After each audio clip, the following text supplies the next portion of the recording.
in 1997, the magnum opus of Sailor Moon S's director, Kunihiko Ikuhara, aired on TV Tokyo.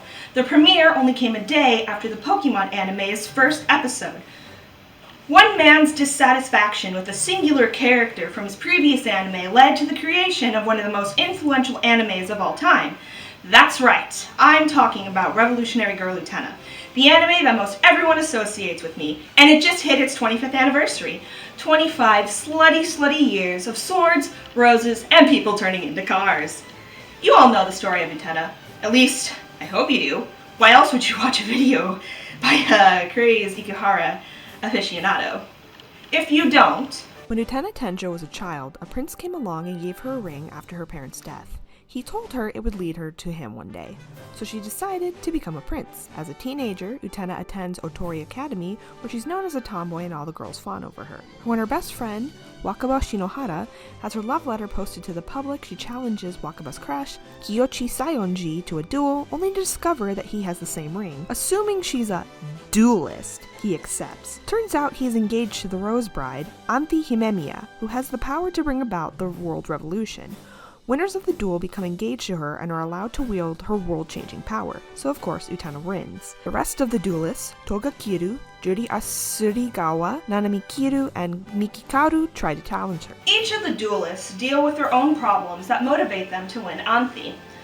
Sayonji is gay and homophobic and deals with his compet by wanting known lesbian Anthi. Juri wants to disprove miracles because of her crush on Shiori Takasuki. Miki wants to have Anthi to find his shining thing that he had with his twin sister Koze, and Nanami only wants to prove that she's the person who's worthy of her brother's love. Toga is a fake bitch.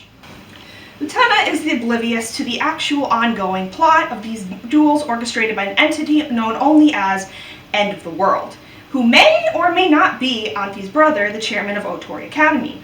Many people consider Utena to be the deconstruction of the magical girl trope, and thus think it's better than Pula Magi Madoka Magica. Utena influenced Madoka, but that's another story. While I'd argue it's more of a deconstruction of fairy tales and common shoujo tropes. In fact, some of its predecessors and influences define the shoujo genre.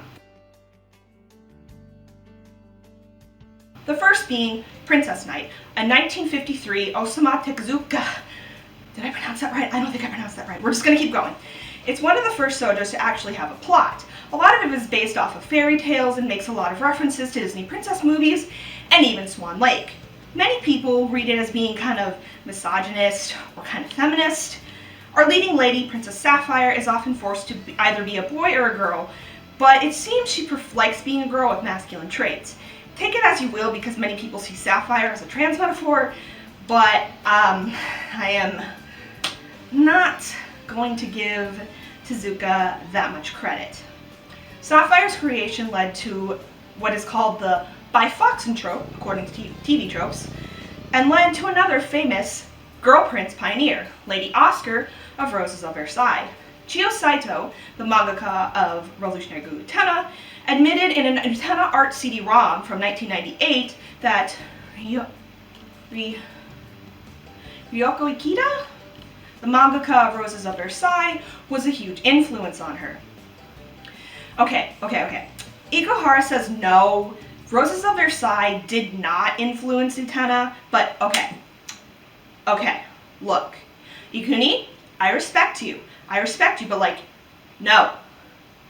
The whole usage of swords, the political commentary, the scenery, and the gender roles, and Chio Saito even drew Utena as Lady Oscar.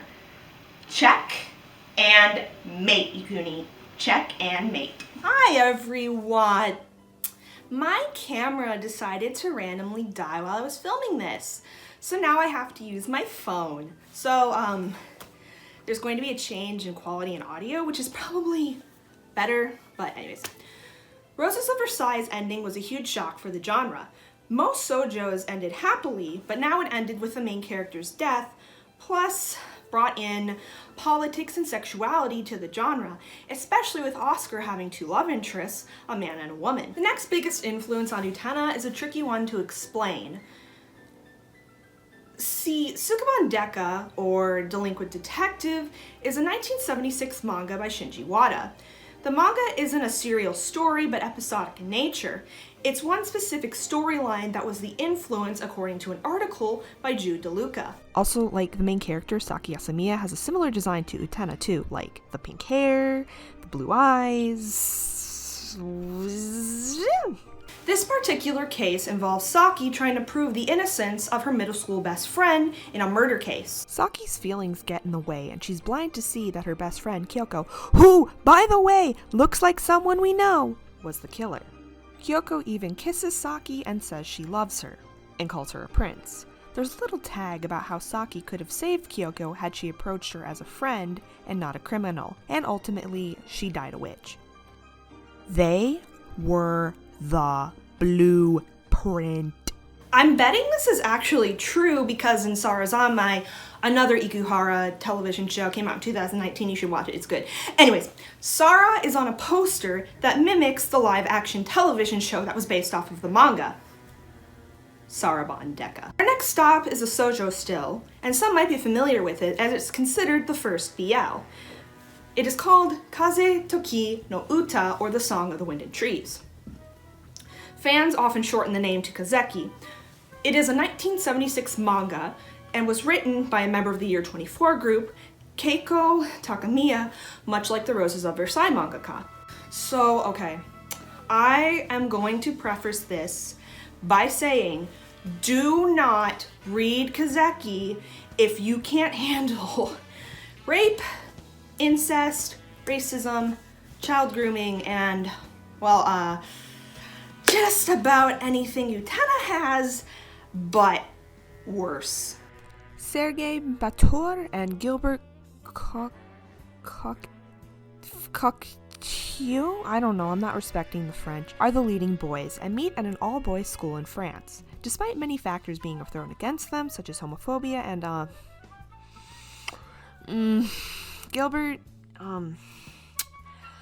Gilbert is,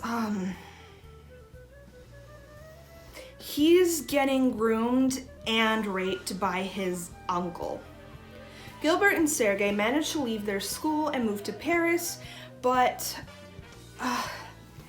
Gilbert can't cope with his PTSD. He turns to prostitution and drugs and eventually gets hit and killed by a carriage. Again, please be careful if you read this manga. It's a lot. Last and final stop is an obvious one. Sailor Moon! Okay, so Ikuhara hated Tuxedo Mask so much he wanted to kill him off, which he obviously could not. A lot of the whole waiting for a prince to come and save you because it's destined might have come from Sailor Moon 2. Plus, there's a lot of magical girl elements in Utena without actually being one. Okay. This section was actually like a lot longer, but I'm like, you know what? I don't think you need to know the whole plot of Sukeban Deka. So some stuff got cut out. But I feel like the actual importance is Utena, so without further ado, as much as I would like to give Ikuhara full credit for creating Utena, we have to talk about Be Papas first. Be Papas was formed exclusively to create Utena and was disbanded after the movie.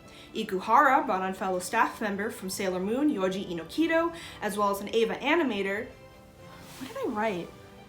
Shinya Hasegawa onto the team. He also invited Chiyo Saito and Yoichiro Oguro. Now, most of you have probably watched the anime and the movie, but we're gonna go in the release order, so let's jump into the manga. The Utena manga came out a year before the TV anime, starting in May 1996, and concluded in March 1998. Chapters were published in the monthly shoujo magazine, Ciao. The structure of how it would be adapted into an anime is interesting. According to an interview with the creator of the Yuri Kuma Arashi manga, what is her name? Akiko Morishima. I'm sorry, I keep butchering all these names. Anyways, Ikuhara conceptualizes a story and passes it on to a mangaka he's been keeping up with. They do whatever they want with the story, and Ikuhara takes elements to incorporate into the anime. Initially, Papas was planning to make Utena just a straightforward shoujo. However, in another interview from Animage, Inokido and Ikuhara admitted it turned into a parody. Whether or not this came from Ikuhara and Saito constantly fighting, I don't know. I have no idea. The manga itself is a typical shoujo, but adds some extra elements that benefited the overall story, such as Utena's life before Otori Academy, and why Utena's uniform looks different than the other male uniforms. The duels are one and done here, whereas in the anime, the characters fight Utena at least twice. Nanami is a side character that only gets mentioned once, and Shiori is completely non-existent. Juri is infatuated with Toga and challenges Utena to a duel solely based on that. Anthy isn't as fun either. She's more upfront about her emotions when her passive aggressiveness in the anime really brings out her character. She tells Utena outright that her brother is running the duels and that he'll do anything to get his way. Saito tried to push the envelope with Utena and Toga as a ship, with him being the only one to remember Utena outside of Anthy at the end of the story. Toga forces himself onto Utena at one point too. There's a famous interview between Saito and Ikuhara where Saito told Ikuni she didn't want to get explicit with Utanthi and said she'd pull out of Papas if she did. She has later shown support for Utanthi and had difficulties with the editors during the manga run because of LGBT themes. I did have fun reading the manga, and this is like the second time I've read it. I don't really think it compares to the anime, and I think the anime just brings out a lot more. Sorry, Saito. Sorry. You make a lot of weird choices. You are straight. Even with Saito's manga coming out first, the anime is a lot more memorable. Revolutionary Girl Utena ran for 39 episodes on TV Tokyo from April 2nd to December 24th. It was placed in the middle school time slot. Yes, I'm serious. It was for middle schoolers. It's technically 3 seasons with 13 episodes each. Ikuni thought after Sailor Moon Supers that he'd never direct another anime, so he decided to make Utena his magnum opus. I can't give the credit all to Ikuhara. Inokido did write a lot of the screenplay with Ikuhara. By the second episode, they were halfway done with their planning. Both of them had admitted that much like Princess Knight, they were inspired by Takarazuka review. They didn't necessarily want to replicate Takarazuka as it's Takarazuka. They wanted their work to strictly be Utena and make something that you can describe it as, it's Utena. Ikuni has said that a lot of what came to inspire Utena is young people feeling like they had no future. He felt the same way as a teenager, and that Utena Tenjo herself represents a reason for freedom for Anthy, who represents Ikuni's feelings about society. In a 1998 interview, Ikuhara wasn't exactly sure what he had done yet, maybe referring to what impact the series would have on the shoujo genre, like its predecessors Roses of Versailles and Sukeban Deka. It certainly helped the GL subgenre, just saying. Anyways, Utanthi, real. Outside of the movie and its manga, which I will get to in a bit, the quality of side materials and other media varies. So we're gonna start with the Takarazuka musical that ran from December 17th to the 29th in 1997. It's pretty short, sweet, and to the point. A lot of stuff probably got cut for time's sake, and the only version is a recording of the December 24th show. It covers the student council arc of the anime. Utanthi is like even gayer here? I didn't know it was possible, but there's like a song after the first duel where Utena tells Anthy she'll protect her smile, and then they embrace and like put their heads together. Utena also has a song where she sings about how she thinks Anthy doesn't love her anymore.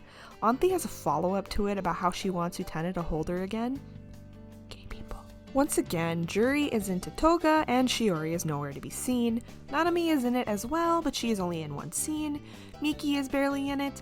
Also, Akio shows up towards the end to give Utena the courage to fight Toga. He literally did not appear before this point. Please forgive me, but this being Takarazuka made me think that the lady playing Akia was hot. I could pretend for a moment that Akia was a sexy, sexy butch. Please forgive me, I'm so sorry. Utena and Toga fight, Utena wins, then Utena and Anthy sing another really gay song again, and it ends. It's only 58 minutes, it's fun. In 1998, 2 light novels were released. There aren't any official English translations available, so I read the 2 available fan translations by Dalboon on Empty Movement. Both novels are written by Ichiro Oguchi, who would later be the screenwriter for several anime, such as Code Geass, Space Dandy, Devilman Crybaby, and Skate the Infinite. Do with that what you will. Saito did the covers and illustration for the series. The first one, Young Heroes, Twin Saplings, was published in January of 1998. The book focuses on Miki in particular. Okuchi admitted he wanted to create an entirely new canon with this light novel series. The characterization of Anthy is, as usual, wildly different and effectively like a combination of the manga and anime, though towards the end it felt more like anime Anthy. Juri, thankfully, does not have a crush on Toga here, for once. It follows the plotline from the manga, where Miki and Utena want to figure out how Toga knows everything about the duels. Miki agrees to help out since he doesn't want people to fight over a woman, which, in this canon, he has a thing for Utena rather than Anthy. Thinking about this more, that defeats the purpose of his arc.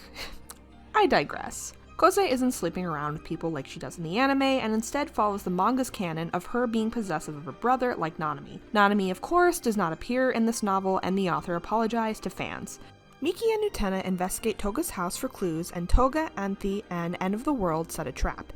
Instead of facing Saionji again like in the anime as the second duel, it goes the manga route of Miki being next. I'm going to mention that I will be talking about a potential rape scene. So, as a warning, Miki goes back to Toga's house, and the scene itself is hard to parse as to whether or not it's consensual. It's mostly dialogue and single words like darkness and pain. It's very clear, Miki and Toga are, they're having sex! However, I don't understand what's going on, so I don't know if Miki wants this to happen. Okuchi has written really weird sex scenes before, a la, Devilman Crybaby, so, I don't know what to say here. It's just a really unnecessary scene. Regardless, Kose gets captured by End of the World, and Miki and Utena are forced to duel to save her. Juri and Toga play pool with one another and discuss what he knows. Juri seems to detest him. Like, a lot. It was a trip of a read. Let me tell you that. The next light novel in the Young Hero series was Verdant Hopes, which came out in March 1998. It follows the same canon as the previous novel, taking place right after Miki's duel with Utena. This one focuses on Wakaba. It starts off a little bit after the Saionji love letter incident. Here we get a better perspective on what Wakaba thinks of Anthy and Utena hanging out. Wakaba thirsts for Saionji still and is mad he has a thing for Anthy. Juri thinks it's creepy that Saionji keeps trying to go after Anthy and says he should be expelled. Toga doesn't allow it though. While out doing retail therapy, Wakaba stumbles across Saionji, who is buying olive oil for Anthy. He lies and says it's for his sister, so Wakaba ends up helping him buy a better present. Then for some reason, Toga invites Utena and any one of her friends to go on a double date with him. Perhaps to give Utena a distraction or to set up Saionji, who knows. The date involves both of them riding a horse and Toga trying to flirt and hit on Utena. Wakaba, on the other hand, decides that she's going to be straight and goes to give Saionji lunch the next day. Except, he is once again simping for Anthy, to which Wakaba hears their conversation. He intends to win Anthy back via a duel. Wakaba gets weirded out, and to her, Anthy is the imposter, and she's kinda sus. Sorry. While attempting to investigate her, Wakaba finds Anthy with the gift she helped Saionji buy. She runs to her dorm to cry, only to find a package and letter telling her to dress up as Utena and meet at the dueling arena. Saionji arrives, assuming Wakaba is Utena. He's confused by the ordeal since Anthy isn't there and stabs Wakaba. The real Utena arrives and Juri and Miki rush Wakaba to the hospital. Saionji and Utena duel because Utena's fucking pissed. A gift from Wakaba lets Utena win the duel, and Toga's gift to Saionji fails. Utena wins! It's symbolic! Saionji is later expelled for stabbing another student, and Toga is a fake bitch. It ends right there, so I'm wondering if there were supposed to be more light novels. It's an interesting take on the series, but it was really hard to slog through, especially with Miki's novel because of the aforementioned scene. Those weren't the only things released in 1998. A video game dropped in May. Revolutionary Girl Utena, Story of the Someday Revolution, came out for the Sega Saturn. The playtime is roughly 3 hours long for the good ending. Sega was a sponsor of the TV anime, so it made sense for them to make the game. I couldn't really find out if any of Babe Papas was involved in its creation, but they might have been since the writing was very in line with the anime. This was one of the few spin-off media that picked a specific canon of Utena to follow rather than making something new. The opening drives me insane. Like, it literally opens on Akio, Toga, and Saionji showing off their bare chests. Every time Akio, Saionji, and Toga appear in the opening, it makes me want to murder them in cold blood. I am not much of a gamer. Shut up. Yes, I know the game is just point and click. I don't have an emulator on my Mac. I am bad at video games. So I just watch a Let's Play of the English translation. You don't play as Utena here. Your player character is effectively a self-insert. The PC is a young girl who recently transferred to Otori Academy. There she befriends Utena, Anthy, Wakaba, and the rest of the student council. Another mysterious student named Saionji Chigusa transfers in at the same time as your player character. She seems to harbor a lot of dislike towards our leading lady. Utena and the player character get invited to a masquerade, where the player character is used as bait to get Utena to duel with Chigusa. The student council are rightfully concerned and attempt to figure out what the goal here is, since a new duelist just showed up with no notice from End of the World. You then spend the rest of the game investigating Chigusa and hanging out with the rest of the cast. The game is apparently really difficult to get the good true end, and the easiest ending to get is being stabbed to death. Other times the game punishes you if you treat it like a dating sim. Your objective is to get a certain amount of rose petals for each character to connect with them, but it must be evenly distributed or you'll get a bad end. Wow, I can't believe Mr. Robert F. Fox, creator of the hit video games Undertale and Deltarune, was inspired by the Utena video game. At first, I accepted it was just non-canon until I realized it confirms a theory about the Black Rose arc. I don't want to spoil since it adds to the original story. While those side materials released, the end of Utena, the Adolescence of Utena was in production. So both the manga and the movie are pretty similar in terms of story. The manga came out first, so let's jump into that one.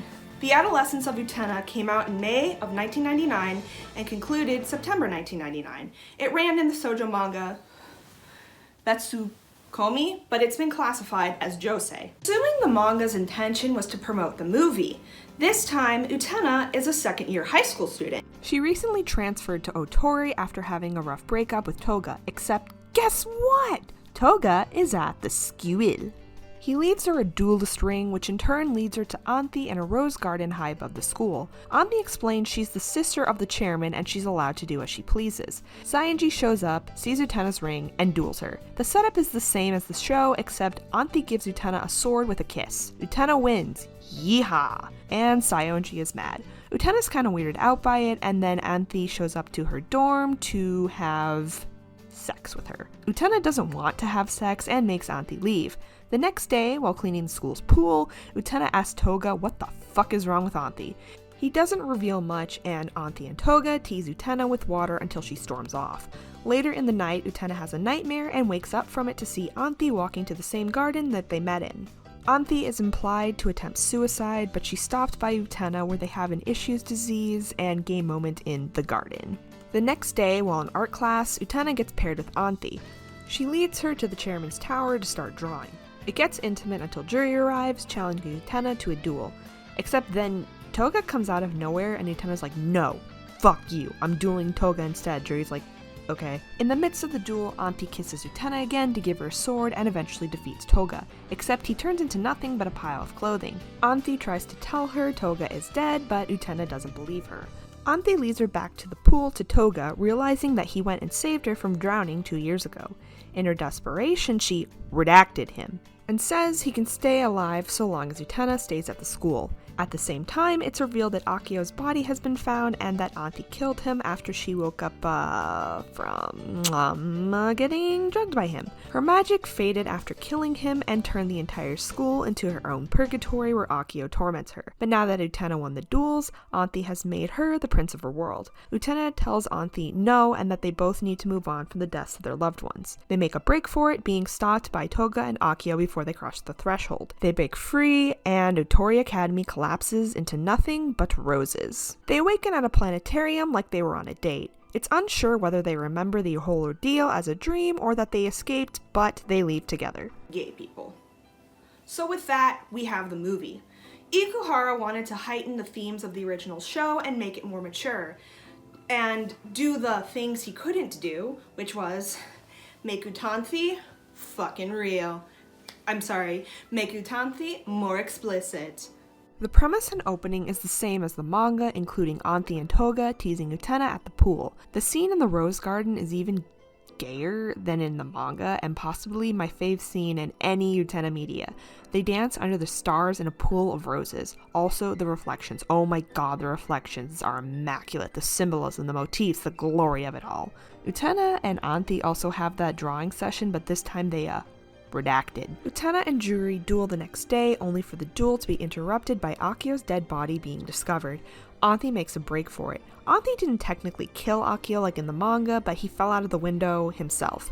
Too bad, so sad. While Utena's looking for Auntie, she finds Toga, realizing that he died 2 years ago, and she lets him go. He died saving Juri actually, which is a much better way to deal with that Juri likes Toga thing. Toga's backstory is explored here as insisted upon by Saito. We learn that Toga was, well, sex trafficked essentially. I'm surprised they never touched upon this in the anime? Back to the saving Juri thing. Shiori is featured more prominently. She too has a thing for Toga and she redacted him.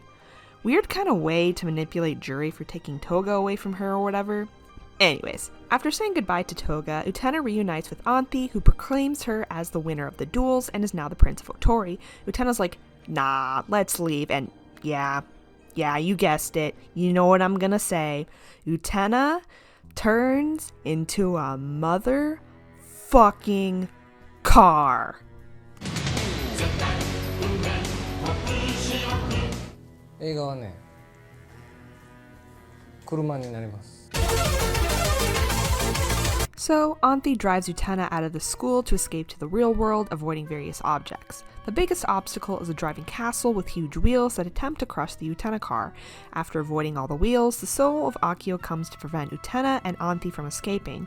Utena and Auntie recite the "Grant me the power to bring about the world's revolution," and Akio explodes into roses. Utena and Auntie ride their way to freedom, then smorch. It's so good. I love the movie so much. The manga makes some of the movie's themes more apparent, such as dealing with grief and letting go of trauma, but by God, it is so pretty. The dancing scene lives rent-free in my brain. One theory is that this is an alternate timeline or reality from the original anime, specifically from Auntie saying Utena has left your world to Akio at the end, or the fact that it's implied she reaches a higher plane of reality at the end of the manga. I saw someone spout a theory that Auntie is a time loop gay, and actually, let's save the time loop gay for another video. The release of the movie, the Utena project, was done. So, Bae Papas broke up. However, even with the dissolution, there's still more Utena content in the 21st century. Ikuhara did 2 other musicals in the early 2000s. Unfortunately, they are lost to time, and it's really hard to get details about them. Shout out to T-Suit on Empty Movement Discord for hooking me up with some info that's still floating around. The company's website still has some pics up and running. This one was not done by Takarazuka. That would would be the last Utena media release until the 20th anniversary. Ikuni took a hiatus from directing anime after Utena, but came back to direct the anime Mamoru Penguin Drum, and later Yurikuma Arashi in 2015. In 2017, the 20th anniversary celebration kicked off. There'd be an after-story manga, plus a reprint of the original manga. Oh wait, hang on. I actually bought a copy of the reprint. Ta-da! See, I was actually trying to find the original print, but this was all I had. But you know what? I will take it. It's actually really small. I'm surprised. After the Revolution, a 3-part manga takes 20 years after the, I think, anime.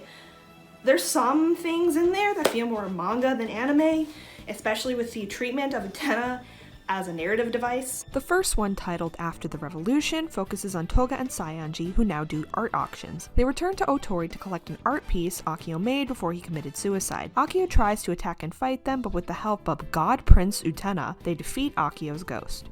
The next one, Beautiful Thorns, features Juri. Juri is a big fencing star now and still talks to Miki and Shiori. She still has a issues disease regarding Shiori and starts to imagine Ruka, another duelist, he's not important, he dies, as her dueling partner.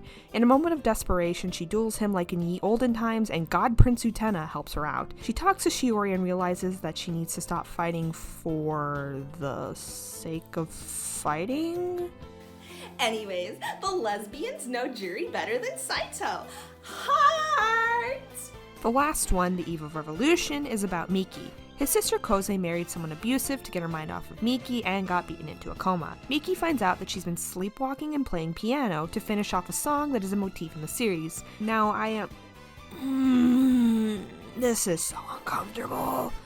Before Koze fell into a coma, she kissed Miki. They duel and Utena comes and solves their problems or whatever.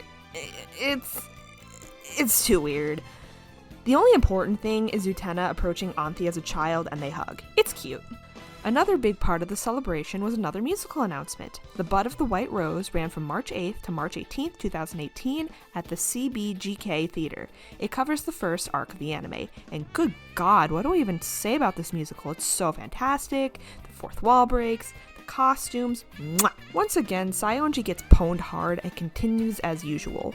Juri and Miki are shown in parallels to their motivations to duel for Anthi, with both of their defeats being delivered in tandem. Nanami for once has a huge role in the musical, and her actress deserved a standing ovation. She went over the top. I was sad she didn't get a chance to duel here, but considering they're condensing 13 eps into 2 hours, I'll take it. The Shadow Girls actually being here added to the theater influence of Utena. It translated so beautifully to the stage that I cannot sing enough praises. I guess that would help with Ikuni being a supervisor. It ends right at the last duel of the Student Council arc, and serves as a good stopping place if they never got to do a second musical. Guess what? They got to do another musical! Blooming Rose of the Deepest Black ran in the same theater in 2019 from June 29th to July 7th. The musical covers the Black Rose arc of the anime. The Black Rose arc is about a mysterious group of people called the Black Rose Society, led by a man named Mikage, who seek to replace Anthi as the Rose Bride with a boy known as Mamiya. They do so by using those closest to the Student Council duelists. Akio also makes his first appearance in the musical. Yay! The cast has also been expanded to include Koze, Shiori, and a new actor to represent Prince Dios. A lot of the duels often involve the duelists they stole their power from fighting against both Utena and the representation of Dios. The blocking is phenomenal. The duels involving people close to Nanami and Toga were cut entirely. Toga doesn't really have much of a role in the Black Rose arc, mostly because during the anime's run, his Seiyu got sick. Nanami has a big role in this arc, but since her Student Council arc duel wasn't included, they just play up her cowbell filler ep. There's a side joke about just because you didn't see the duel doesn't mean it didn't happen. I'm sad. I hope in the third musical Nanami gets to shine. The symbolism is as always beautiful, and I love what they're able to do with the theater medium, like 2 people talking at the same time, or another character appearing in the shadows. Amazing what happens when you have a bigger budget. They also use a duel song from the show, and I was so happy. It's like one of my favorite duel songs. There hasn't been any announcements about the Apocalypse Saga musical. I think it was supposed to come out in 2020, but it's Yeah! The only thing that has arrived so far at the time that I wrote this script for its 25th anniversary has been an Utena figure and a collab with the gacha game Alice Closet. Alice Closet is a dress-up game, and I do like the rare anime JPEGs you can get from the game, like the little added details to the costumes, but yeah. After spending a month doing all that for my all-time favorite anime, I think I'm just a little insane. But Utena is a highly regarded anime 25 years later. Steven Universe, She-Ra and the Princesses of Power, and Pokemon have referenced it. It took a lot of tropes from highly influential shoujo, such mangas and animes, and deconstructed them. You can argue it's Ikuni's criticism of the genre and some of the more popularized tropes, or take his word for it. It's a parody! It takes literary devices from Princess Knight, where the woman with masked traits tries to be put back into the woman role, something that happens to Sapphire, but Utena constantly refuses. Roses of Versailles kind of gets it right with letting Oscar still be a more masked girl, but Compet and deals with the underdeveloped male love interest. It also takes Kazeki's more devastating ending to a more theme-fitting one. This is just really Ikuhara. Sukuban Deka fanfic, or Saki, and I can't finish that.